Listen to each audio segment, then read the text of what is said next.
Hello hi welcome back to miracle life with Rekha Sri channel. இன்றைக்கி நம்ம இந்த வீடியோவில் ப்ரெக்னென்ட் லேடிஸ்க்குள்ள ஸ்நாக்ஸ் பற்றி தான் பார்க்க போகிறோம். நம்ம வந்து ஹெல்த்தி ஃபுட், அதாவது கர்ப்பமாக இருக்கவங்க எந்த மாதிரியான உணவுகள், ஹெல்த்தியான உணவுகள் எடுத்துக்கணும் அப்படிங்கிறத வந்து வீடியோவில் பார்த்துருக்கோம். அதை தவிர ப்ரெக்னன்சிக்கு ட்ரை பண்ணுறவங்க எந்த மாதிரியான ஹெல்த்தியான ஃபுட் எடுத்துக்கணும் அப்படிங்கிறத பார்த்துருக்கோம். இதில் வந்து ஒரு ஹெல்த்தியான ஸ்நாக்ஸ் வந்து என்ன எடுத்துக்கலாம் ப்ரெக்னெண்ட்டாக இருக்கவங்க அப்படிங்கிறத தான் பார்க்க போகிறோம். ஃபர்ஸ்ட் ஒன் என்ன அப்படின்னு பார்த்தீங்கன்னா, அஸ் யூஷுவல் பழங்கள் தான். ஸோ பழங்கள் வந்து கர்ப்பிணி பெண்கள் வந்து தாராளமாக எடுத்துக்கலாம். உங்களுக்கு என்னென்ன பழங்கள் வந்து சாப்பிட பிடிக்குதோ அந்த மாதிரியான பழங்கள் எல்லாமே வந்து உங்களுக்கு என்ன முறையில் வந்து சாப்பிட பிடிக்குதோ, அதாவது சில பேருக்கு வந்துட்டு ஸ்மூத்திமாக ரெடி பண்ணி சாப்பிட பிடிக்கும், சில பேருக்கு ஜூஸ் போட்டு குடிக்க பிடிக்கும், சில பேருக்கு வந்து ராவா அப்படியே சாப்பிட பிடிக்கும். ஸோ உங்களுக்கு என்ன மாதிரி பிடிக்குதோ அந்த மாதிரி உங்களுக்கு பிடிச்ச ஃப்ரூட்ஸை வந்து தாராளமாக எடுத்துக்கோங்க. செகண்ட் ஒன் பார்த்திங்க அப்படின்னா நட்ஸும் வந்து உங்களுக்கு எப்படி சாப்பிட பிடிக்குதோ அப்படி வந்து எடுத்துக்கோங்க. முடிஞ்ச வரைக்கும் வந்து ராவாக சாப்பிடாமல் கொஞ்சம் ஊற வச்சு சாப்பிட்டா நல்லது. ஏன்னா அவங்களுக்கு டைஜஷன் ப்ராப்ளம் இருக்கும் ப்ரெக்னன்சி டைமில். ஸோ அந்த டைமில் நீங்கள் வந்து கொஞ்சம் அந்த நட்ஸ் எல்லாம் ஊற வச்சு சாப்பிட்டீங்க அப்படின்னா டைஜஷனுக்கும் ஈஸியாக இருக்கும். நெக்ஸ்ட் வந்துட்டு சுண்டல், அதாவது கொண்டக்கடலை சொல்லுவோம்ல. ஸோ அது வந்து வேக வச்சு உங்களுக்கு பிடிச்ச விதத்தில் தாளித்து எடுத்துக்கணும் அப்படின்னா எடுத்துக்கோங்க. இல்லை அப்படின்னா உங்களுக்கு சுண்டல் வந்து எப்படி சாப்பிட பிடிக்குமோ அந்த மாதிரி எடுத்துக்கோங்க.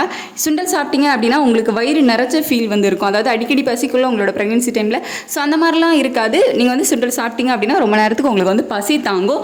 அதே மாதிரி தான் பார்த்தீங்க அப்படின்னா ஸ்மூத்தியும், நீங்கள் வந்து பழ ஸ்மூத்தியெல்லாம் எடுத்தீங்க, வாழைப்பழத்தில் வந்து ஸ்மூத்தி எடுத்தீங்க அப்படின்னா அதில் வந்து நட்ஸ் கூட நீங்கள் ஆட் பண்ணிக்கலாம். நட்ஸ், டேட்ஸ் இந்த மாதிரி ஆட் பண்ணி நீங்கள் ஸ்மூத்தி எடுத்தீங்க அப்படின்னா உங்களுக்கு நீண்ட நேரம் வந்து பசி வந்து தாங்கும். நீங்கள் வெளியெல்லாம் போகிறீங்க அப்படிங்கும்போது இந்த மாதிரி ஸ்மூத்தி வந்து தாராளமாக எடுத்துக்கலாம். ஏன்னா வெளியே போயிட்டு நம்ம அன்ஹெல்த்தி ஃபுட்டெல்லாம் வந்து சாப்பிட்றத அவாய்ட் பண்ணுறதுக்கு இந்த மாதிரி நீங்கள் வந்து ஸ்மூத்தியெல்லாம் எடுத்தீங்க அப்படின்னா ரொம்ப நேரம் உங்களுக்கு பசிக்கவும் செய்யாது.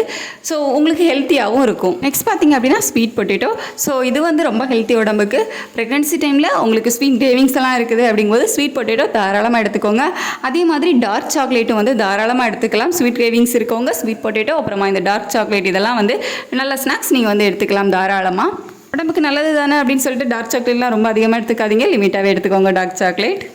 அதுக்கப்புறமா முக்கியமான ஹெல்த்தியான ஸ்நாக்ஸ் பார்த்திங்க அப்படின்னா வீட்டில் செய்யக்கூடிய ஸ்நாக்ஸ் எல்லாமே வந்து நீங்கள் சாப்பிட்லாம். வீட்டில் வந்து நம்ம குழந்தைங்களுக்குலாம் ரெடி பண்ணி கொடுப்போம்ல, அந்த மாதிரி ஸ்நாக்ஸ் எல்லாமே நீங்கள் தாராளமாக எடுத்துக்கலாம். அதாவது ரொம்ப ஸ்வீட்ஸ் சேர்க்காமல் கொஞ்சம் லிமிட்டாக எடுத்துக்கோங்க. உங்களுக்கு சுகர் இருக்குது அப்படிங்கும்போது சுகர் கண்ட்ரோல் பண்ணுறதுக்கு முக்கியமாக ஸ்வீட்டை வந்து அவாய்ட் பண்ணிக்கோங்க. கொஞ்சம் கம்மியான அளவில் வந்து எடுத்துக்கோங்க. இப்போ பச்சை பயிரெலாம் வந்து வேக வச்சு அதை வந்து சர்க்கரையில் கலந்து சாப்பிட்லாம். அதெல்லாம் வந்து ஸ்வீட் கிரேவிங்ஸ் இருக்கும் உங்களுக்கு, ரொம்பவே நல்ல ஒரு ஹெல்த்தியான ஸ்நாக்ஸ். ஸோ பச்சை பயிர் எடுத்துக்கலாம். ஸோ அந்த மாதிரி வீட்டில் செய்யக்கூடிய ஸ்நாக்ஸ் எல்லாமே எடுத்துக்கோங்க.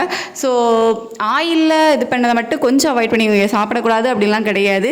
ஸோ லிமிட்டாக எடுத்துக்கோங்க ஆயிலில் ஃப்ரை பண்ணுறது எல்லாமே. அவ்வளோதான். மற்றபடி வேறு ஒன்றும் பெருசாக வந்து இதில் இதுதான் சாப்பிட்ணும், இதான் சாப்பிடக்கூடாது அப்படிங்கிறது கிடையாது. எதுனாலும் கொஞ்சம் ஹெல்த்தியாக சாப்பிட்டீங்க அப்படின்னா ஓகே. கொஞ்சம் அன்ஹெல்த்தி ஃபுட்டை மட்டும் அவாய்ட் பண்ணிக்கோங்க. ஸோ வெளியே இருந்து வாங்குற இந்த பாக்கெட் சிப்ஸ் இதெல்லாம் மட்டும் கொஞ்சம் அவாய்ட் பண்ணிக்கோங்க. ஹெல்த்தியாக வந்து சாப்பிட்டுக்கோங்க. வீட்டில் அம்மாலாம் இருந்தாங்க அப்படின்னா அம்மாலாம் நல்ல ஹெல்த்தியான ஸ்நாக்ஸ் வந்து ப்ரிப்பேர் பண்ணி கொடுப்பாங்க டெய்லி. ஸோ அதெல்லாம் வந்து சாப்பிட்டுக்கோங்க. ஸோ இல்லை அப்படின்னாலும் கவலைப்பட்டுட்டு இருக்காதீங்க. உங்களுக்கு என்ன பிடிக்குமோ அந்த மாதிரி விஷயங்களை பண்ணுங்கள். உங்களுக்கு பிடிச்சதை நீங்களே செஞ்சு சாப்பிடுங்க. ஹாப்பியாக இருங்க. பேபியும் வயிற்றுக்குள்ளே ஹாப்பியாக இருப்பாங்க. இந்த வீடியோ உங்களுக்கு யூஸ்ஃபுல்லாக இருந்திருக்கும் அப்படின்னு நினைக்கிறேன். ஏதாவது சஜஷன் அப்படின்னா கீழே கமெண்ட்டில் வந்து சொல்லுங்கள், நான் ரிப்ளை பண்ணுறேன். பர்சனலாக பேசணும் அப்படின்னா மெயில் ஐடிக்கு மெயில் பண்ணுங்கள். இந்த வீடியோ இவ்வளோ நேரம் பொறுமையாக பார்த்ததுக்கு தேங்க்யூ ஸோ மச். நம்ம வீடியோஸ் தொடர்ந்து பார்க்குறதுக்கு நம்ம சேனலை சப்ஸ்கிரைப் பண்ணி கீழே இருக்க பெல் பட்டனை கிளிக் பண்ணி ஆள் கொடுத்து வச்சுக்கோங்க. தேங்க்யூ.